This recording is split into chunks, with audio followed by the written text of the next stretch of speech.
भारताच्या औद्योगिक क्षेत्रासाठी एक महत्त्वाची बातमी आहे.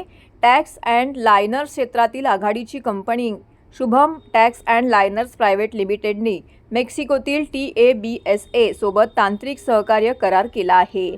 या जागतिक भागीदारीच्या निमित्ताने शुभम टॅक्सतर्फे 28 जुलै 2026 रोजी ठाण्यातील TMA हाऊस वागळे इस्टेट येथे डिनर रिसेप्शनचं आयोजन करण्यात आलं होतं. या कार्यक्रमाला दोन्ही कंपन्यांचे वरिष्ठ अधिकारी उपस्थित होते. या कराराचं महत्त्व असं आहे की या तांत्रिक सहकार्य करारामुळे भारत आणि मेक्सिको या दोन्ही देशांमधील टँक निर्मिती तंत्रज्ञानाची देवाणघेवाण होणार आहे. यामुळे शुभम टॅक्सला आंतरराष्ट्रीय दर्जाचे तंत्रज्ञान मिळणार असून जागतिक बाजारपेठेत कंपनीची उपस्थिती अधिक मजबूत होणार आहे. कंपनीने यावेळी सांगितले की या भागीदारीमुळे मेक इन इंडिया उपक्रमाला बळ मिळेल आणि ग्राहकांना दर्जेदार उत्पादनं मिळतील. या कराराबाबत एका पार्टीचं आयोजन करण्यात आलेलं होतं. यावेळी या ठिकाणी वरिष्ठ मंडळींची मोठ्या संख्येने उपस्थिती लाभली. उपस्थित मान्यवरांनी या ठिकाणी कराराबाबत संबंधित तज्ज्ञांना शुभेच्छा देखील दिल्या आहेत. तर या डिनर रिसेप्शन दरम्यान या ठिकाणी मोठ्या प्रमाणामध्ये शुभम टॅक्सची मेक्सिकोच्या TABSA सोबत झालेल्या जागतिक तांत्रिक भागीदारीबाबत शुभेच्छांचा वर्षाव त्यांच्यावरती करण्यात आलेला आहे.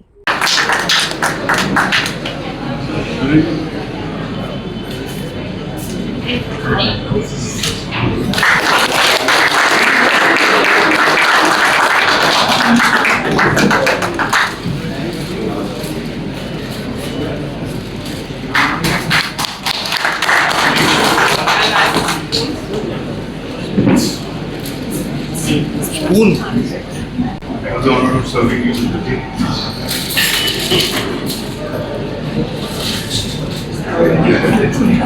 I will arrange for a spoon. We provide solutions of tanks which are of much larger capacity. Today we can do tanks up to 10,000 meter cube, which means about 1 crore liters in a single tank, right? And even go beyond that in a customized tank. Tall tanks, which was a bit of a limitation that we had. Well, we're really pleased to making this relationship, or personal relationship, and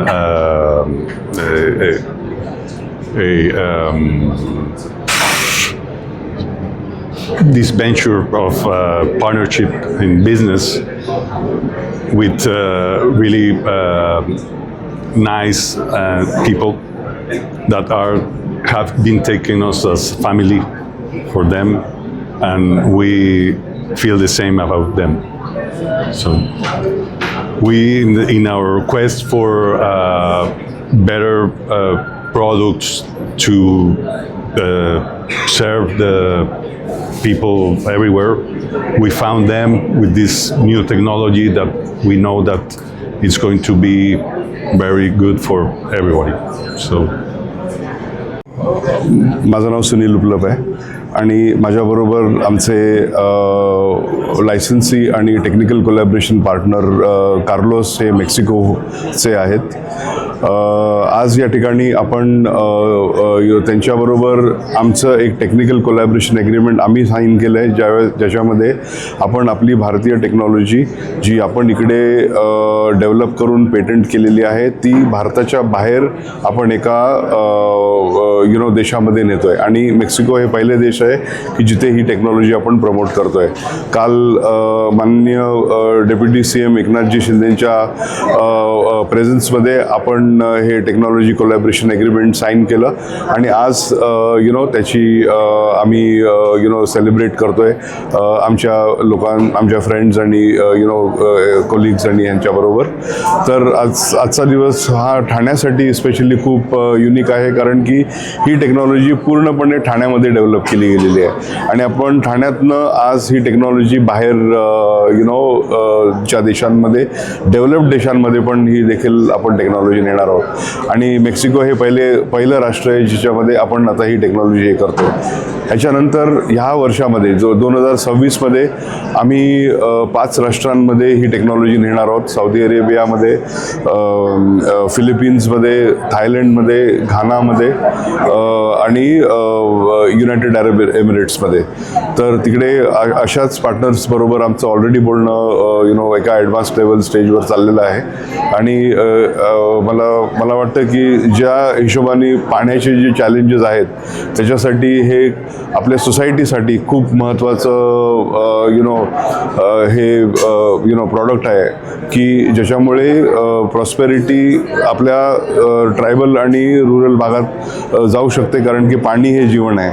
जर पाण्यासाठी हे जे आपण ही facilities provide करतो त्याच्यामुळे खूप फायदा होऊ शकतो जगामध्ये. तो आता ही जी टेक्नॉलॉजी आहे ही जी नॉर्मल आत्ताची जी कॉन्क्रीट जे RCC टँक्स आपण बनवतो त्याच्यापेक्षा हे जवळजवळ 30% ते 40% स्वस्त आहे.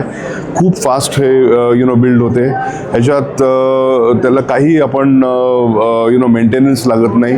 आणि जे एका 10 लाख लिटरच्या RCCच्या टँकला जर समजा 6 ते 8 महिने लागत असतील, ह्या टेक्नॉलॉजीच्या टँकला साधारण 2 ते 3 आठवड्यामध्ये आपण ती रेडी करू शकतो पाणी पुरवठा करायसाठी आणि यूज करायसाठी.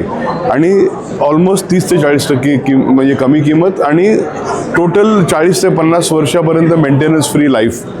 कॉन्क्रीट टँकमध्ये आपल्याला वॉटरप्रूफिंग, पेंटिंग हे ते सारं करायला लागतं.